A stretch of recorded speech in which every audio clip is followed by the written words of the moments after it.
നമസ്കാരം, ഋഷിപ്രോക്തം ചാനലിലേക്ക് ഏവർക്കും ഹൃദ്യമായ സ്വാഗതം. അതീവ പ്രാധാന്യമുള്ള ഏതാനും അറിവുകളെ ചേർത്തുള്ള വീഡിയോകൾ ചെയ്തുകൊണ്ടിരിക്കുകയാണ്. ഏതാണ്ട് 2 വീഡിയോയോളം ഞാൻ അത്തരത്തിൽ ചെയ്തു കഴിഞ്ഞു. അതിന്റെ തുടർച്ചയായിട്ട് നമുക്ക് കുറച്ച് അറിവുകളെ ഇന്നത്തെ വീഡിയോയിലൂടെ പ്രതിപാദിക്കാം. അതായത് ഇതുവരെ ആരും ശ്രദ്ധിക്കാത്ത അതീവ പ്രാധാന്യമുള്ള ഭാരതീയമായിട്ടുള്ള അറിവുകളാണ് ഈ വീഡിയോകളിലൂടെ പറയുന്നത്. നിങ്ങൾക്കത് പ്രയോജനപ്പെടും എന്ന് പ്രതീക്ഷിക്കുന്നു. വീഡിയോയിലേക്ക് കടക്കുന്നതിന് മുമ്പ് ചാനൽ ഇതുവരെ സബ്സ്ക്രൈബ് ചെയ്യാത്തവരാണെങ്കിൽ ഒന്ന് സബ്സ്ക്രൈബ് ചെയ്യുക എന്ന് അഭ്യർത്ഥിക്കുകയാണ്. അതോടൊപ്പം നോട്ടിഫിക്കേഷൻ ബെൽ ബട്ടൺ ഒന്ന് ഓൾ എന്ന് എനേബിൾ ചെയ്തു വെക്കുക. നിങ്ങളുടെ ലൈക്കും ഷെയറും കമന്റും ഒക്കെയാണ് എനിക്ക് കിട്ടുന്ന പ്രചോദനം. ഇത്തരത്തിലുള്ള വീഡിയോകൾ തുടർന്നും ചെയ്യാൻ അതെന്നെ പ്രാപ്തനാക്കും. നിങ്ങളുടെ സഹകരണം പ്രതീക്ഷിച്ചുകൊണ്ട് നമുക്ക് ഇന്നത്തെ വിഷയങ്ങളിലേക്ക് കടക്കാം. അതീവ പ്രാധാന്യമുള്ള ഏതാനും വിഷയങ്ങൾ ഇന്നത്തെ വീഡിയോയിലൂടെ നിങ്ങൾക്കായിട്ട് അവതരിപ്പിക്കുന്നു. ആദ്യം നമുക്ക് അർദ്ധനാരീശ്വര സങ്കല്പത്തിന്റെ ആരംഭം ഒന്ന് പരിശോധിക്കാം.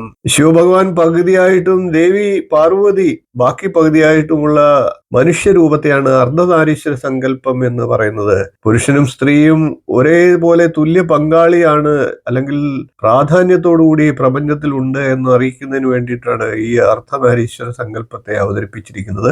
ഭൃഗു മഹർഷി ശിവഭഗവാനെ മാത്രമാണ് ആരാധിക്കാറുള്ളത്. ഒരിക്കൽ ശിവനും പാർവതിയും ഒരുമിച്ചിരുന്ന് കുശലം പറയുമ്പോൾ ഭൃഗു മഹർഷി അവിടെ എത്തുകയും കൈലാസപർവ്വതത്തിൽ അദ്ദേഹത്തെ ഭഗവാനെ മാത്രം പ്രദക്ഷിണം ചെയ്തുകൊണ്ട് മടങ്ങുകയും ചെയ്തു. ഇത് ദേവിയിൽ വല്ലാത്ത മാനസികാവസ്ഥ ഉണ്ടാക്കി, വല്ലാത്ത വിഷമം ഉണ്ടാക്കി. തന്നെ അവഗണിച്ചതായി ഭഗവതിക്ക് തോന്നുകയുണ്ടായി. ഈ ഭൂലോകത്തിന്റെ സൃഷ്ടിക്ക് ശിവനോടൊപ്പം തന്നെ പ്രാധാന്യമുള്ള ദേവിയെ അവഗണിച്ചതിൽ ദേവിയുടെ മനം നൊന്തു. ഇത് ശിവഭഗവാനിലും മനസ്സിന് നൊമ്പരം ഉണ്ടാക്കി.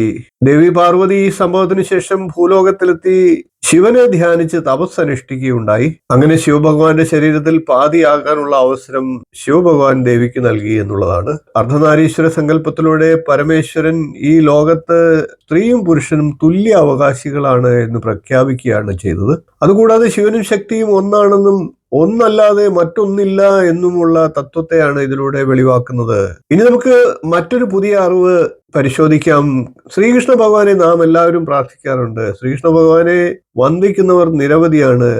മുനിജനങ്ങൾ ഉൾപ്പെടെ എല്ലാവരും വന്ദിക്കുന്ന മഹത് വ്യക്തിയാണ്, ഈശ്വര രൂപമാണ് ശ്രീകൃഷ്ണൻ. എന്നാൽ ശ്രീകൃഷ്ണ ഭഗവാൻ ആരെയൊക്കെ വന്ദിക്കുന്നുണ്ട് എന്നുള്ള അറിവാണ് ഇപ്പോൾ നമുക്ക് പരിശോധിക്കേണ്ടത്.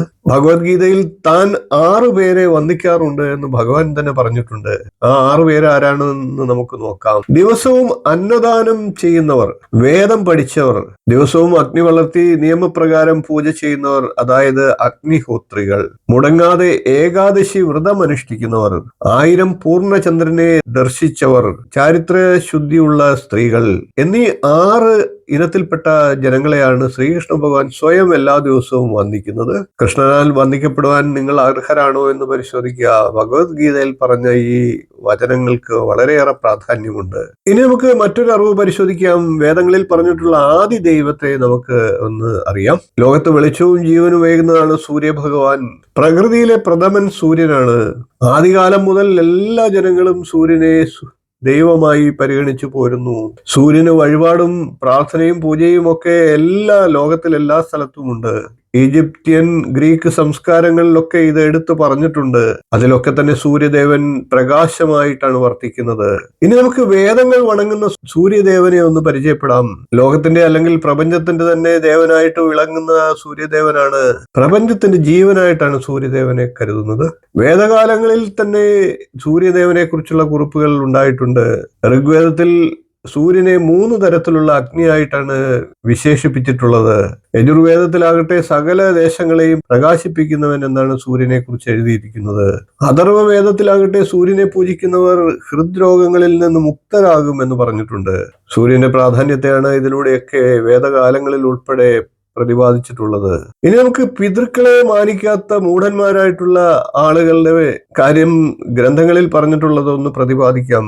പിതൃക്കളുടെ പ്രാധാന്യത്തെയാണ് ഇതിലൂടെ വെളിവാക്കുന്നത്.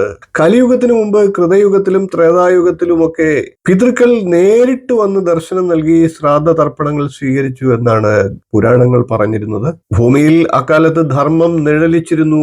അതിനാലാണ് ഈ അവസ്ഥ ഉണ്ടായിരുന്നത്. ശ്രീരാമൻ വനവാസം കഴിഞ്ഞ് അയോധ്യയിൽ എത്തിയപ്പോൾ ദശരഥൻ നേരിട്ട് പിതൃലോകത്തു നിന്നെത്തി ദർശനം നൽകിയെന്നാണ് രാമായണം പറയുന്നത്. അദ്ദേഹം പ്രത്യക്ഷപ്പെട്ട് രാമലക്ഷ്മണന്മാരെ അനുഗ്രഹിച്ചു എന്നാണ്.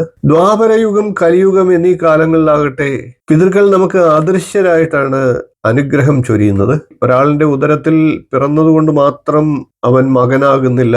അതിനുള്ള യോഗ്യത അവർ കൈവരിക്കണമെങ്കിൽ മാതാപിതാക്കളെ ബഹുമാനിക്കുകയും സ്നേഹിക്കുകയും അവരുടെ മരണാനന്തര കർമ്മങ്ങൾ യഥാവിധി ചെയ്യുകയും വേണം. പിതൃക്കൾക്കും തനിക്കും തമ്മിൽ യാതൊരു ബന്ധവുമില്ല എന്നും ഈ ലോകം കടപ്പാടുകൾ ഇല്ലാത്തതാണ് എന്നും ഒക്കെ വിശ്വസിക്കുന്ന ചിലരുണ്ട്. അവരെയൊക്കെ യമധർമ്മൻ വിളിച്ചിരിക്കുന്നത് മൂഢന്മാർ എന്നാണ്. യമധർമ്മന്റെ സന്നിധിയിൽ അവർ കണക്ക് പറയേണ്ടതായിട്ട് വരും എന്നാണ് നമ്മളുടെ ഗാരുഡ പുരാണം പറഞ്ഞിരിക്കുന്നത്. ഇത്തരത്തിൽ നിരവധിയായിട്ടുള്ള ഒളിഞ്ഞു കിടക്കുന്ന വിശേഷപ്പെട്ട അറിവുകളുണ്ട്. ആ വിശേഷപ്പെട്ട അറിവുകൾ ഇനിയും ഇതുപോലുള്ള വീഡിയോകളായി നിങ്ങളിലേക്ക് ഞാൻ എത്തിക്കുന്നുണ്ട്. വീഡിയോ ഇഷ്ടപ്പെട്ടുവെങ്കിൽ ഒന്ന് ലൈക്ക് ചെയ്യുക, ഷെയർ ചെയ്യുക, ചാനൽ ഒന്ന് സബ്സ്ക്രൈബ് ചെയ്യുക, നിങ്ങളുടെ അഭിപ്രായം കമന്റായിട്ട് അറിയിക്കുക. ഇനിയും ഇതുപോലുള്ള വീഡിയോകളുമായി നമുക്ക് വീണ്ടും കാണാം. നന്ദി, നമസ്കാരം, ശുഭദിനം.